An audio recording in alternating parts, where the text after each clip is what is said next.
শ্ৰমিকৰ অভাৱত ক্ৰমাৎ মৃত্যুমুখলৈ গতি কৰিছে উজনি অসমৰ কেইবাটাও ইটা ভাটা।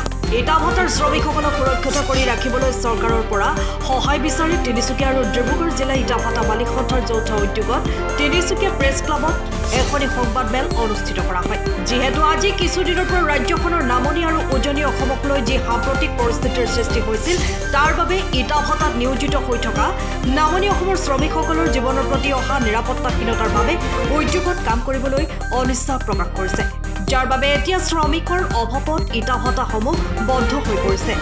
সেয়ে ব্যৱসায়ীসকলে সংবাদমেলৰ যোগেদি 2024 চনৰ আগন্তুক মাহৰ উজনি অসমৰ ডিব্ৰুগড় আৰু তিনিচুকীয়া জিলাৰ ইটা ভাটাসমূহলৈ গৃহ ৰাজ্য অৰ্থাৎ নামনি অসমৰ পৰা ইটা ভাটাত কাম কৰিবলৈ অহা শ্ৰমিকসকলক ব্যৱসায়ত নিয়োগ কৰি সুৰক্ষিত কৰি ৰাখিবলৈ চৰকাৰৰ পৰা সহায় বিচাৰে আৰু এই বিষয়টোৰ ওপৰত দৃষ্টিগোচৰ কৰিবলৈ অনুৰোধ জনায়।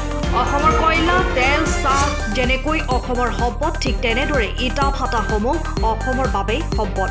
সেইবাবে এই সম্পদসমূহ যাতে ভৱিষ্যতে জীয়াই থাকে তাৰ সুনিশ্চিত কৰিবলৈ আৰু শ্ৰমিকসকলক নিৰাপত্তা প্ৰদান কৰিবলৈ চৰকাৰ তথা প্ৰশাসনক এই সংবাদমেলৰ জৰিয়তে ডিব্ৰুগড় আৰু তিনিচুকীয়া জিলা ইটা ভাটা সন্থাই আহ্বান জনায়।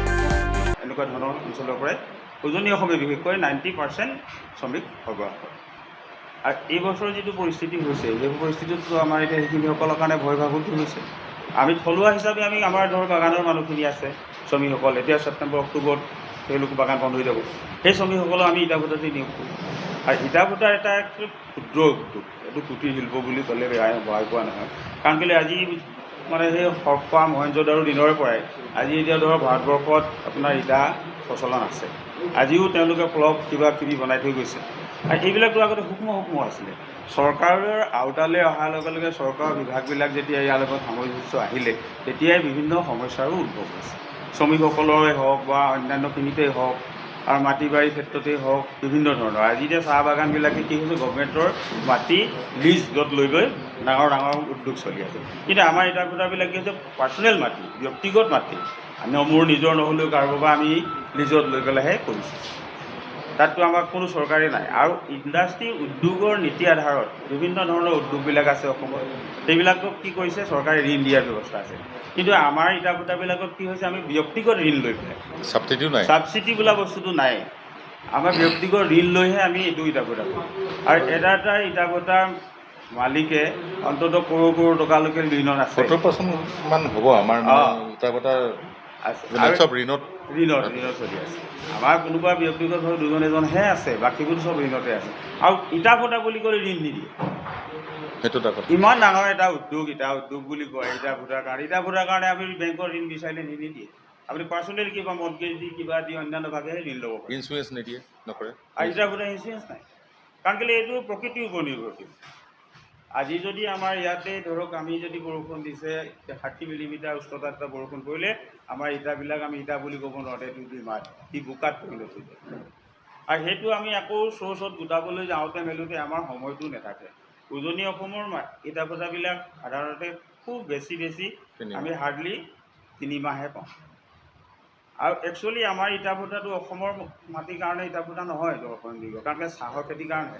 ব্ৰিটিছেও সেইটো কেলকুলেশ্যন কৰি পেলাই চাহ খেতি কৰিছিল। চাহ হোৱা মাটি সদায় সেমেকা জলবায়ু য'ত থাকে তাতে চাহ খেতি। আমি ইমান কষ্টৰ মাজেৰে এটা ইণ্ডাষ্ট্ৰি কৰিছোঁ, চলোৱা শ্ৰমিকসকলৰ কৰ্মসংস্থাপন দিছোঁ, অন্যান্যখিনি কৰিছোঁ, কিন্তু আমাৰ চৰকাৰে তাত বিশেষ সহযোগিতা কৰা নাই। এতিয়া কি হৈ আছে, আজি চাওক আপোনালোকে সংবাদ মাধ্যমৰ যোগেদি পাইছে দিনতে ইটা ভাটাবিলাক মানে কি পৰিৱৰ্তন কৰি আছে। আজি 2010 চনৰ আগত ড্ৰামত চলি আছিল, ড্ৰাম চিন্দি বনাই ইটা ঘূৰাই চলে। 2013 চনৰ 15 মাৰ্চ তাৰিখে চেণ্ট্ৰেল গভৰ্ণমেণ্ট আৰু অসম গভৰ্ণমেণ্টে এটা গাইডলাইন উলিয়ালে যে অসমত প্ৰদূষণ হৈছে, প্ৰদূষণ মুক্ত কৰিবৰ কাৰণে তেওঁলোকে ফিক্স চিমনি কৰি পেলাই 70 ফুট, 80 ফুট, 90 ফুট, এটা 30 মিটাৰ মিনিমাম গাইডলাইনত আছে। 30 মিটাৰলৈ 90 ফুট কৰিব লাগে। 90 ফুট উচ্চতা কৰি পেলাই আমি ইটা ভাটাবিলাক বনালোঁ। 90 ফিট হৈ যাব আমাৰ।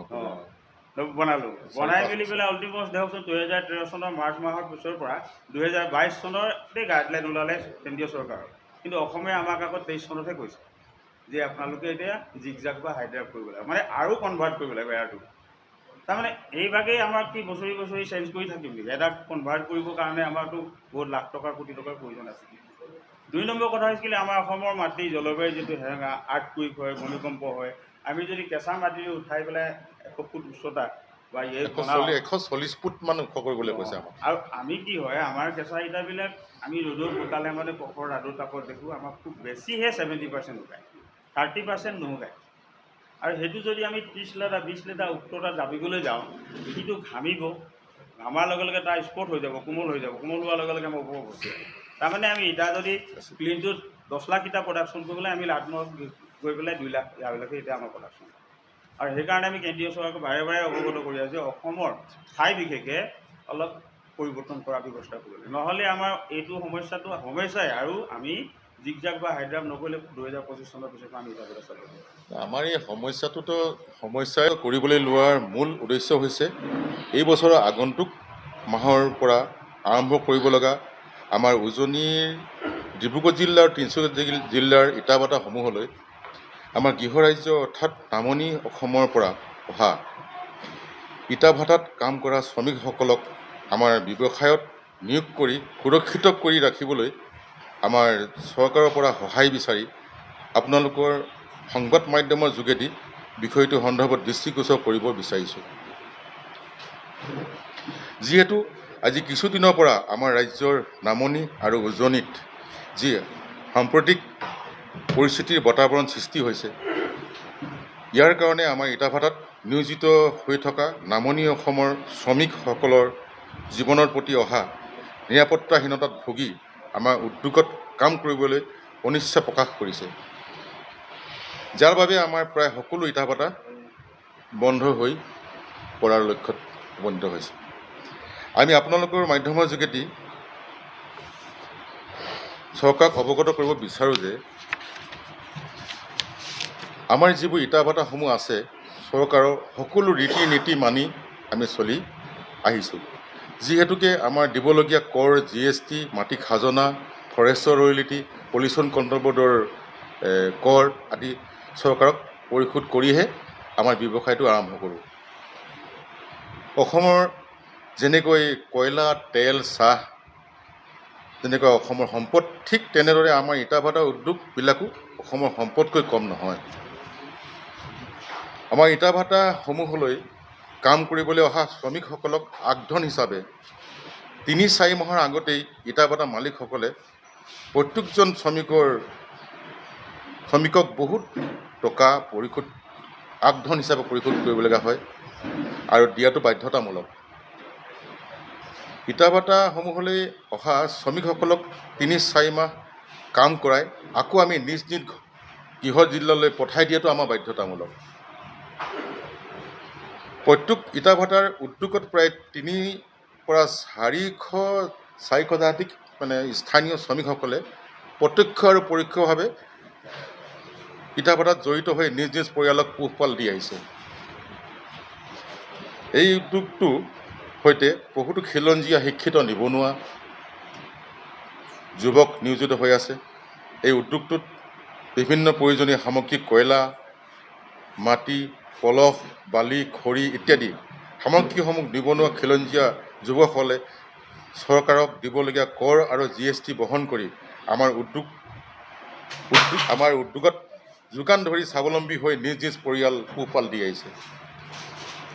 ইটাভাটাত উদ্যোগসমূহ যিহেতু মাত্ৰ 4-3 মাহ ব্যৱসায়হে, গতিকে খৰালি দিনৰ মাহকেইটাত যদি সময়মতে শ্ৰমিকসকলক ইটাভাটাত নিয়োগ কৰিব নোৱাৰোঁ, তেন্তে স্থানীয় কাম কৰা শ্ৰমিকসকল নিজ নিজ পৰিয়ালটোক পোহপাল দিয়াৰ পৰা বঞ্চিত হ'ব আৰু লগতে ৰাজ্যৰ উন্নয়ন স্থবিৰ হৈ পৰিব। উদ্যোগ, ৰাইজৰ গৃহ নিৰ্মাণ, চৰকাৰৰ বিভিন্ন আঁচনি গৃহ আদি নিৰ্মাণ কাৰ্যত ইটাৰ প্ৰয়োজন হয়। সেয়েহে এই ক্ষেত্ৰত আমাৰ উদ্যোগসমূহ পুনৰ পৰিচালনা কৰাৰ ক্ষেত্ৰত চৰকাৰক শীঘ্ৰেই এটা সঠিক সিদ্ধান্ত দিবলৈ আপোনালোকৰ মাধ্যমৰ যোগেদি দৃষ্টিগোচৰ কৰিব বিচাৰোঁ। ইয়াৰ লগতে আমি উল্লেখ কৰিব বিচাৰোঁ যে এসময়ত বহিৰাজ্যৰ পৰা ইটাভাটাসমূহলৈ কাম কৰিবলৈ অহা বহু শ্ৰমিকসকলক কোনো আততায়ী সংগঠনে গুলীয়াই হত্যা কৰিছিল, যাৰ বাবে বৰ্তমান পুনৰ ইটাভাটাসমূহত বহিৰাজ্যৰ শ্ৰমিকসকলে তেখেতসকলক জীৱনৰ প্ৰতি নিৰাপত্তাজনিত কাৰণত পুনৰ কাম কৰিবলৈ ইচ্ছা প্ৰকাশ নকৰে। লগতে আপোনালোকক জনাওঁ যে স্থানীয় বহু শ্ৰমিক ইটাভাটাসমূহৰ সৈতে নিয়োজিত হৈ আছে যদিও সেইসকল পৰ্যাপ্ত নহয়।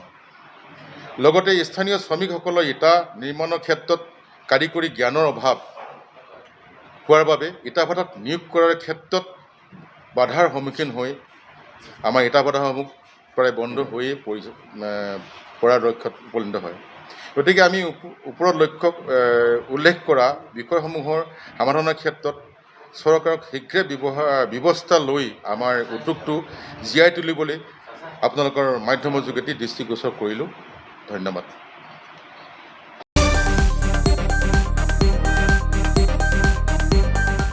তিনিচুকীয়াৰ পৰা অজয় শৰ্মাৰ ৰিপৰ্ট, টাইমৰ ভাষা।